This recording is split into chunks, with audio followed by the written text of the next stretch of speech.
क्या रे हलकट, मुझे उल्लू बनाने की कोशिश कर रहा था। मुझे कुछ भी करके राजू को आज बचाना होगा।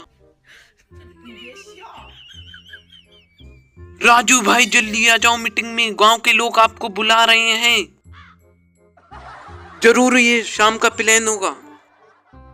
चंपा जल्दी निकाल, मुझे गांव की मीटिंग में जाना। तो रुक, मैं देख के आती हूँ, बड़ा आया मीटिंग में जाने वाला।